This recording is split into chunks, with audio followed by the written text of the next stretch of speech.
Et donc, nous, ce qui nous intéresse, c'est le premier.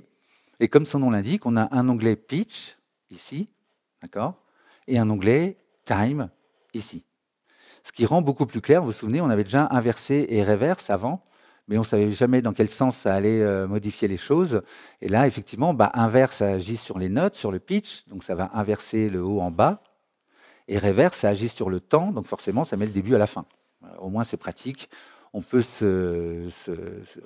comment dire, se repérer à ça. Donc ici, tout simple, là, on transpose les notes. On avait déjà ça avant. Je ne vais pas faire fold, voilà. Je sélectionne tout. Et ici, je clique. Je monte et je descends. Et je vais pouvoir, comme ça, transposer toutes mes notes d'un coup. Si j'ai composé, alors ça, c'est intéressant aussi, parce que si, par exemple, avec mon push, j'arme la piste, je déclenche. Voilà, je me suis bien amusé. Et en fait, j'ai fait plein de notes parce que je n'ai pas un push, j'ai un clavier, j'ai composé comme ça. Je ne savais pas trop dans quelle tonalité je voulais être. Ici, déjà, on a le fit to scale. Donc là, vous voyez qu'il y a plein de fausses notes. Si je fais fold, alors non, c'est pas ce clip-là, c'est celui-ci. Voilà. Si je fais fold, il y a plein de fausses notes. Celles qui sont en gris, celles qui sont en rouge sont justes. Je fais fit to scale. Je vais vous le faire écouter. C'est magnifique. Et je fais, non pas CTRL Z, je fais fit to scale. Attendez, je sélectionne tout, fit to scale. Bon, c'est pas ce qu'il y a de plus parlant, mais vous voyez bien l'idée, il n'y a plus aucune fausse note. Ça peut être vraiment intéressant. C'est comme ça aussi qu'on va peut-être retrouver la tonalité d'un morceau, on le met, on cherche différents scales, et quand il n'y a plus de fausses notes, c'est qu'on est sur la bonne tonalité. Bon, petite parenthèse. On peut rajouter des intervalles. Donc effectivement, par exemple, là, c'est un peu sec. Je vais envoyer celui-ci. Voilà. Donc je sélectionne toutes les notes. Je choisis un intervalle. Et ce qui est bien, c'est que c'est en degrés de la gamme. D'accord ? Ce n'est pas en demi-ton. Et je rajoute l'intervalle. Il l'a rajouté tout seul. Là, j'en ai rajouté un deuxième.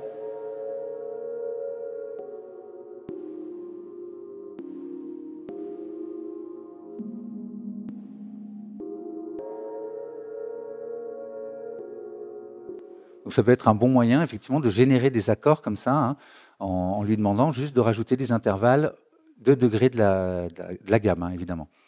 Le stretch, ça c'est assez simple, vous allez comprendre tout de suite. Voilà. Vous voyez ce que ça fait, ça me permet d'accélérer les choses. Ça pourrait être sympa, par exemple, sur la rythmique. Tiens, là, on avait...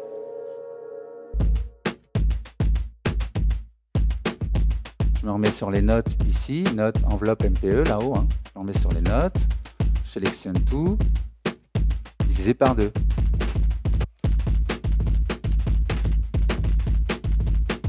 À un moment, le morceau s'accélère, etc. Bon, vous voyez un peu l'idée. Je vais replier ça, je reprends mon original.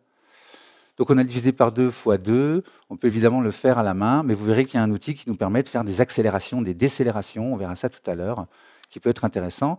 Ça va permettre de définir la durée des notes. Donc ça peut être vraiment intéressant. Et oui, alors le set length, effectivement, il le fait tout seul. Vous voyez, moi, ça me trouble un peu ces choses-là encore, j'avoue. Donc je vais plutôt vous montrer sur la basse, ce serait plus malin. Là.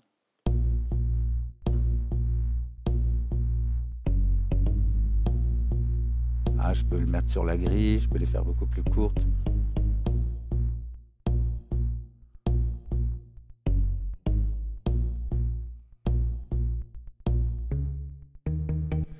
Là, c'est pour le placement des notes. On va pouvoir les humaniser plus ou moins.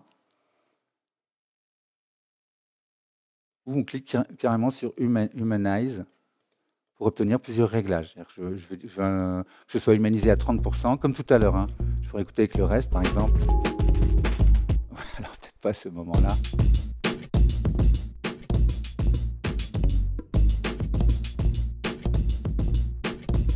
Peut-être c'est trop.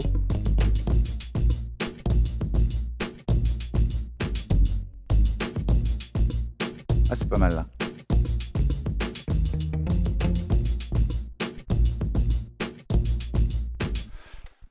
Il se passe ça dans la vraie vie. Un bassiste, il va jouer un tout petit peu avant, un petit peu après le batteur, pas tout le temps. Sur certaines notes, il est avec, des fois, il est un peu avant. Et c'est ça aussi qui fait groover tout le morceau. Hein, donc, ça peut être vraiment intéressant. Le reverse, bah, je vous l'ai dit tout à l'heure, effectivement, maintenant, c'est plus clair. Hein. L'inverse, tiens, je vais continuer sur ma petite mélodie, là. Je la duplique. J'inverse donc les notes. Donc, ce qui était en haut est en bas.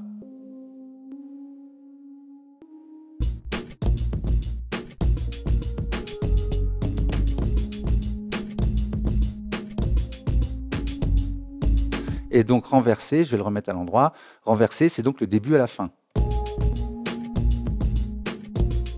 Et si je fais les deux,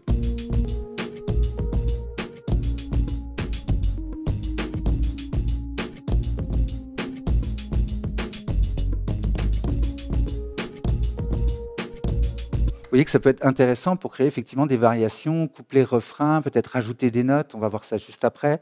Mais effectivement, partir sur une base nouvelle, parce que ça ne ressemble pas du tout, hein, on a l'impression d'entendre un autre motif complètement.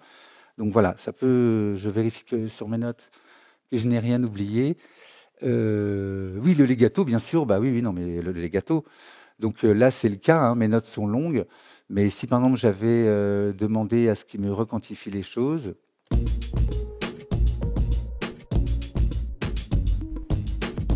je clique ici, et donc toutes les notes sélectionnées durent jusqu'à la suivante. D'accord ? Donc effectivement, ça fait des notes très très longues qui vont durer comme ça. Voilà.